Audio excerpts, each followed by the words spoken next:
आज का हमारा चैप्टर है जित जित मैं निरखत हूँ। अध्याय है 8 और इसके लेखक हैं पंडित बिरजू महाराज। और बिल्कुल सही है, सिर्फ 5 लाइन और सारा ऑब्जेक्टिव क्वेश्चन खत्म। उसके बाद हम वस्तुनिष्ठ प्रश्न को सॉल्व करेंगे और हम इसके साथ साथ कुछ कंपटीशन के भी सवाल को देखेंगे। तो आगे बढ़ते हैं। ये लाइन है, वीडियो को पॉज करके तुम लोग अपने कॉपी में नोटबुक में इसको उतार लो और इसी की एक एक लाइन को हम अच्छे से पढ़ेंगे। तो सबसे पहला लाइन हम देखते हैं हमारे लिए क्या है। तो पहला लाइन है, कथक नृत्य के पर्यायवाची, लखनऊ घराने के वंशज और 7वीं पीढ़ी के कलाकार, 27 साल की उम्र में संगीत नाटक अकादमी प्राप्त करने वाले जित जित मैं निरखत हूँ के लेखक पंडित बिरजू महाराज का जन्म 4 फरवरी 1938 ईस्वी में लखनऊ के जफरीन अस्पताल में हुआ था। ये पूरा लाइन है जिससे क्वेश्चन पूछता है। अब हम यह देखते हैं कि इससे क्वेश्चन कैसे कैसे पूछता है। तो सबसे पहला क्वेश्चन तुमसे पूछेगा, पंडित बिरजू महाराज किस नृत्य से संबंध रखते हैं? तो आंसर हो जाएगा कथक नृत्य से संबंधित हैं। और यह एग्जाम में भी पूछता है, यूपीएससी तक के एग्जाम में पूछता है कथक नृत्य किस भारत से संबंधित है? तो उत्तर भारत से संबंधित है।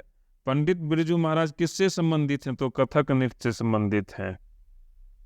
कथक नृत्य जो है ये उत्तर भारतीय शास्त्रीय नृत्य है, इस बात को याद रखना। कथक नृत्य उत्तर भारतीय शास्त्रीय नृत्य है। जब तुम यूपीएससी की तैयारी करोगे तो उसमें हमको भारत की नृत्य शैलियों के बारे में भी पढ़ना है। दूसरा क्वेश्चन पूछ सकता है, क्या क्वेश्चन पूछेगा? पंडित बिरजू महाराज किस घराने के वंशज हैं या किस घराने से संबंधित हैं? तो आंसर हो जाएगा लखनऊ घराना। इससे आगे क्वेश्चन पूछ सकता है, 7वीं पीढ़ी के कलाकार लखनऊ घराने के वंशज कौन हैं? तो आंसर हो जाएगा पंडित बिरजू महाराज। और सबसे ज्यादा जो मोस्ट इंपोर्टेंट क्वेश्चन है वो ये है कि पंडित बिरजू महाराज को संगीत नाटक अकादमी कब प्राप्त हुआ था? तो आंसर हो जाएगा 27 साल की उम्र में प्राप्त हुआ था। एक और क्वेश्चन पूछ सकता है, क्या पूछ सकता है? पंडित बिरजू महाराज का जन्म कब हुआ था? तो 4 फरवरी 1938 ईस्वी में हुआ था। ये डेट याद रखना मुश्किल है। इस तरह के डेट को हम क्या करते हैं, परीक्षा हॉल में घुसने से पहले मात्र 10 मिनट पहले देखते हैं ताकि हमारे दिमाग में उसकी स्मृति ताज़ा रहे और हम उसको बना लें। बाकी कुछ ट्रिक है उससे भी हम इसको याद करेंगे। 1939 में द्वितीय विश्व युद्ध हुआ था, उससे 1 साल पहले पंडित बिरजू महाराज का जन्म हुआ था। अब यहाँ पर एक इम्पोर्टेंट क्वेश्चन और है जो कंपटीशन में पूछता है, वो है संगीत नाटक अकादमी के बारे में। तो देखो, संगीत नाटक अकादमी जो है संगीत नृत्य और नाटक के लिए दिया जाता है। इसकी स्थापना 31 मई 1952 ईस्वी को हुई थी। तो डेट उतना इम्पोर्टेंट नहीं है, ये याद रखो, संगीत नाटक अकादमी हम संगीत नृत्य और नाटक के लिए देते हैं। पहला संगीत, दूसरा नृत्य और तीसरा नाटक, इसमें देते हैं। आगे बढ़ते हैं। तो क्या है हमारे लिए? महाराज खुद को अपने पिता का शागिर्द मानते थे तथा अपने पिता और चाचा शंभू महाराज के साथ नाचते थे। तो देखो यहाँ क्या है, हम यह मान के चल रहे हैं ये जो हैं बिरजू महाराज हैं, ये इनके पिता हैं और ये क्या हैं, चाचा हैं। बिरजू महाराज इन दोनों के साथ नाचा करते थे और पिता का, ये अपने आप को पिता का शागिर्द मानते थे, यानी कि इनके गुरु कौन थे? इनके पिता थे। तो देखो इसमें क्या क्वेश्चन पूछ सकता है। पहला क्वेश्चन पूछेगा, महाराज खुद को किनका शागिर्द मानते थे? तो आंसर हो जाएगा पिता का शागिर्द मानते थे। दूसरा क्वेश्चन पूछ सकता है, महाराज पिता के साथ और किनके साथ नाचते थे? तो आंसर हो जाएगा शंभू महाराज के साथ नाचते थे। या यह क्वेश्चन पूछ सकता है महाराज के चाचा का क्या नाम था? तो आंसर हो जाएगा शंभू महाराज नाम था। आगे बढ़ते हैं, देखते हैं हमारे लिए क्या है। एक बार जब दिल्ली में हिंदू मुस्लिम दंगे होने लगे तो डर के मारे बिरजू महाराज और उनकी अम्मा लखनऊ चले गए। यहाँ देखो दंगा है ना, दंगा हो रहा है, लोगों के जीवन की कोई गारंटी नहीं है, तो उनकी माँ जो है और वो क्या हुए, लखनऊ चले आए। कहाँ चले आए? लखनऊ चले आए डर कर। हिंदू मुस्लिम दंगा, दंगा का अंग्रेजी होता है राइट। राइट मतलब दंगा। कहाँ होने लगा था? दिल्ली में। तो देखो क्वेश्चन क्या सब पूछता है। क्वेश्चन तुमसे पूछेगा हिंदू मुस्लिम दंगे होने के बाद बिरजू महाराज और उनकी अम्मा लखनऊ चले आए, तो हिंदू मुस्लिम दंगे कहाँ हुए थे? तो आंसर हो जाएगा दिल्ली में। दूसरा क्वेश्चन पूछ सकता है इसी को घुमा करके, दिल्ली में जब हिंदू मुस्लिम दंगे होने लगे तो बिरजू महाराज और उनकी अम्मा कहाँ चले आए? तो आंसर हो जाएगा लखनऊ चले आए। क्लियर हो गया? अब हम लोग आगे बढ़ते हैं, देखते हैं अगला लाइन क्या है। अगला लाइन है जब महाराज 9 साल के थे तो उनके पिता की मृत्यु हो गई। उसके बाद वे लोग अपने रिश्तेदार झुमकलाल करके के यहाँ नेपाल भी गए। तो देखो सबसे पहले हम देखते हैं इससे क्या क्या क्वेश्चन पूछेगा। यहाँ क्या है, इनके पिता हैं, चाचा हैं और बिरजू महाराज हैं, क्रॉस का सिंबल बना हुआ है ये, तो यानी इनके पिता की क्या हो गई? मृत्यु हो गई। कब मृत्यु हुई? जब बिरजू महाराज 9.5 साल के थे। तो क्वेश्चन पूछेगा बिरजू महाराज कितने साल के थे जब उनके पिता की मृत्यु हो गई? तो आंसर हो जाएगा 9.5 साल के थे। दूसरा क्वेश्चन पूछ सकता है बिरजू महाराज अपने रिश्तेदार झुमकलाल करके के यहाँ कहाँ गए? तो आंसर होगा नेपाल गए। ये देखो माउंट एवरेस्ट का पिक्चर है और ये नेपाल का झंडा है। कभी कभी क्वेश्चन में ये झंडा तुमको दिखा देगा और पूछेगा कि ये कहाँ का झंडा है? तो आंसर हो जाएगा नेपाल का झंडा है। दूसरा क्वेश्चन जो सबसे ज़्यादा पूछता है, मोस्ट इम्पोर्टेंट है, ज्योग्राफी में पढ़ना भी है, एवरेस्ट की ऊंचाई कितनी है? अब ये नहीं पूछता है सबसे ऊंची चोटी कौन है, ये सब बहुत पुराना क्वेश्चन हो गया। अगर ये पूछता भी है तो दूसरा क्वेश्चन उसमें लगा हुआ रहता है, यूपीएससी में एक साथ 3 क्वेश्चन पूछा जाता है। तो कितनी है?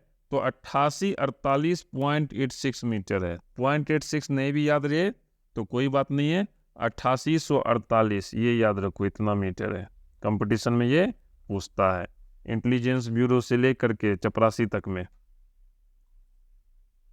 मुझे कई एग्जाम देने का एक्सपीरियंस है, मैंने कई एग्जाम्स के रिटन्स क्लियर किए हैं, अभी भी मैं एग्जाम में अपीयर होता हूँ, ताकि आज के भी डेट में एग्जाम का स्वरूप क्या है नौकरी का, और मैं लगभग एग्जाम को क्रैक करता हूँ।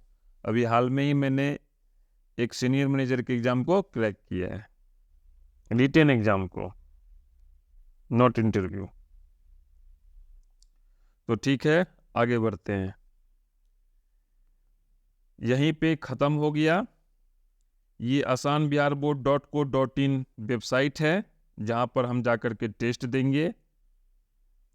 जब तुम लैपटॉप पे टेस्ट दोगे तो इस तरह का इंटरफेस दिखेगा, और जब मोबाइल पे दोगे तो इस तरह का इंटरफेस दिखेगा। तो हमको क्या करना है? टेस्ट देना है। लेकिन टेस्ट देने से पहले मैं ये क्लियर कर देना चाहता हूँ, इसके बाद मेरी दूसरी वीडियो होगी जिसमें हम लघु उत्तरीय प्रश्न और दीर्घ उत्तरीय प्रश्न को सॉल्व करेंगे। तो वीडियो में बने रहो। अब हम लोग टेस्ट देने चलते हैं। हम लोग asanbiharboard.co.in नामक वेबसाइट पे आ चुके हैं। यहाँ पर हम क्लास 10 पर क्लिक करेंगे तो क्लास 10 से संबंधित जो सब्जेक्ट है वहाँ पर पहुँच जाएंगे। हिंदी का हम लोग टेस्ट दे रहे हैं, हिंदी पे क्लिक करेंगे और हमारे चैप्टर का नाम है जित जित मैं निरखत हूँ, इस पर हम क्लिक करेंगे तो इससे जो संबंधित टेस्ट है वो ओपन हो जाएगा। यहाँ पर स्टार्ट है जिस पर हम क्लिक करेंगे। तो चलो 19 क्वेश्चन है। कितना क्वेश्चन है? 19 क्वेश्चन है। इसको हम बनाने जा रहे हैं। अभी मैं बिल्कुल स्टूडेंट हूँ, हो सकता है मुझे कोई चीज़ याद नहीं रहे, मुझे ऐसे याद है, लेकिन स्टूडेंट जब होता है तो उसके साथ कुछ नंबर्स याद नहीं होते हैं, जैसे उसका जन्म तिथि कब हुआ था, तो उसके बारे में मैंने तुम लोगों को बताया है। एग्जाम हॉल में घुसने से पहले हम इस तरह के डेट को देखते हैं। अभी हम कितना भी माथा पटक लें उसको देखना बेकार है। तो चलो पहला क्वेश्चन क्या है? पंडित बिरजू महाराज किस घराने के वंशज थे? तो बनारस घराने के, लखनऊ घराने के, डुमराव घराने के, जयपुर घराने के। तो क्या आंसर होगा? लखनऊ घराने के। लखनऊ घराने के यहाँ पर हम क्लिक करेंगे और उसके बाद नेक्स्ट पे प्रेस करेंगे। प्रेस मतलब दबाना। कंप्यूटर की भाषा में जब हम किसी बटन पे क्लिक करते हैं तो या तो उसको हम प्रेस करेंगे या क्लिक करेंगे। तो क्लिक करेंगे, कंप्यूटर की भाषा में हम क्लिक करते हैं। जब दिल्ली में हिंदू मुस्लिम दंगे होने लगे तो डर के मारे बिरजू महाराज और उनकी अम्मा कहाँ चले गए? इलाहाबाद, कोलकाता, लखनऊ, पंजाब। कहाँ चले गए? लखनऊ। और वो क्या थे? लखनऊ घराने के 7वीं पीढ़ी के कलाकार थे। तीसरा क्वेश्चन है, बिरजू महाराज का संबंध है तबला वादन से, संतूर वादन से, बांसुरी बंद वादन से, इनमें से कोई नहीं। पिक्चर जो है उसमें बिरजू महाराज नाच रहे हैं, यानी कथक नृत्य से। तो क्या हो जाएगा आंसर? इनमें से कोई नहीं। नेक्स्ट पे हम क्लिक करेंगे तो आगे बढ़ जाएंगे। कभी क्या होता है, हम पीछे का क्वेश्चन देखना चाहेंगे तो प्रीवियस पे क्लिक करेंगे तो हम देख लेंगे हमने क्या किया है। जित जित मैं निरखत हूँ पाठ के लेखक हैं यतीन्द्र मिश्र, महात्मा गांधी, अमरकांत, पंडित बिरजू महाराज। क्या आंसर हो जाएगा? पंडित बिरजू महाराज। आगे बढ़ते हैं। बिरजू महाराज को संगीत नाटक अकादमी अवार्ड कब प्राप्त हुआ? 27 साल की उम्र में, 25 साल की उम्र में, 20 साल की उम्र में, 19 साल की उम्र में। तो क्या आंसर होगा? 27 साल की उम्र में। बिरजू महाराज किस शैली के नर्तक हैं? कुचिपुड़ी, भरतनाट्यम, मोहिनीअट्टम, कथक। तो क्या आंसर हो जाएगा? कथक। बिरजू महाराज के चाचा का नाम क्या था? शंभू महाराज, गोदई महाराज, श्री महाराज, विष्णु महाराज। तो क्या आंसर हो जाएगा? शंभू महाराज। बिरजू महाराज की ख्याति किस रूप में है? नर्तक के रूप में, तबला वादक के रूप में, शहनाई वादक के रूप में, संतूर वादक के रूप में। क्या आंसर होगा? नर्तक के रूप में। जित जित मैं निरखत हूँ पाठ साहित्य की विधा है, कहानी, रिपोर्टाज, साक्षात्कार, भाषण। ये साक्षात्कार है। ये क्या है? साक्षात्कार है। इनमें इनसे एक व्यक्ति सवाल पूछता है और ये जवाब देते हैं। जब हम दीर्घ उत्तरीय प्रश्न और लघु उत्तरीय प्रश्न को पढ़ेंगे तो इसमें हम इसको और क्लियर करेंगे। शंभू महाराज बिरजू महाराज के कौन थे? चाचा थे। क्या थे? चाचा थे। हलकारे का अर्थ होता है कलाकार, संदेशवाहक, हल जोतने वाला गायक। हलकारे का अर्थ क्या होता है? कलाकार। क्या अर्थ होता है? कलाकार। पंडित बिरजू महाराज का जन्म हुआ था द्वितीय विश्व युद्ध से 1 साल पहले 1938 में। कब हुआ था? 1938 में। पंडित बिरजू महाराज 1.5 साल के थे तभी उनके पिता का देह वसान हो गया। 9.5, 10, 12, 13। 9.5 साल के थे। कितने के थे? 9.5 साल के थे। देहावसान। देहावसान, देह का अवसान। अवसान मतलब होता है अस्त हो जाना। देह अस्त हो गया यानी मृत्यु हो गई। बिरजू महाराज खुद को किसका शागिर्द मानते थे? अपने पिता का। क्या आंसर हो जाएगा? अपने पिता का। बिरजू महाराज का संबंध है बांसुरी वादन से, तबला वादन से, कथक नृत्य से, संतूर वादन से। कथक नृत्य। देखो कथक और कथक दोनों एक ही है, कंफ्यूज मत होना। बहुत लोग कथक कहता है, बहुत लोग कथक कहता है, दोनों सही है। जब पंडित बिरजू महाराज को संगीत नाटक अकादमी अवार्ड मिला तब उनकी उम्र क्या थी? 27 वर्ष। कितनी उम्र थी उनकी? 27 वर्ष। पंडित बिरजू महाराज लखनऊ घराने की किस पीढ़ी के कलाकार हैं? 7वीं पीढ़ी। क्या आंसर हो जाएगा? 7वीं पीढ़ी। नेपाल में बिरजू महाराज के एक रिश्तेदार थे जिनका नाम था झुमक लाल। क्या नाम था? झुमक लाल करके। पंडित बिरजू महाराज का संबंध नृत्य की किस शैली से है? भरतनाट्यम, कथक, कुचिपुड़ी, इनमें से कोई नहीं। क्या आंसर हो जाएगा? कथक। उसके बाद हम क्या करेंगे? टेस्ट देने के बाद सी रिजल्ट पे क्लिक करेंगे। थोड़ी देर के बाद ये दिख जाएगा। उसके बाद हम देखते हैं कि क्या है। हम एक एक करके यहाँ से चेक करते जाएंगे। 94% दिख रहा है। हलकारे का अर्थ क्या होता है? संदेश वाहक। सॉरी, इसको हम देखेंगे इसका क्या अर्थ होता है। ठीक है, इसको अभी रहने दो, इसको मैं ठीक से R&D करके मैं तुम लोगों को बताऊंगा। उसके बाद सब क्या है? सारा का सारा क्या है? सही है। उसके बाद हम क्या करेंगे? वीडियो सॉल्यूशन पे क्लिक करेंगे। देखो, मैं इसको रियल टाइम में बता रहा हूँ। ठीक है, हलकारे का क्या अर्थ होता है। बिल्कुल मैं छात्र की तरह भी टेस्ट दे रहा हूँ। फिर जैसे तुम लोगों ने टेस्ट दिया, तुमसे कुछ गलतियाँ होती है तो फिर तुम क्या करते हो? सर्च करते हो। मैं फिर इसको ठीक करूँगा, देखूँगा क्या, फिर मैं तुम्हें बताऊँगा। बिल्कुल मैं अभी छात्र हूँ, मैं अभी शिक्षक नहीं हूँ।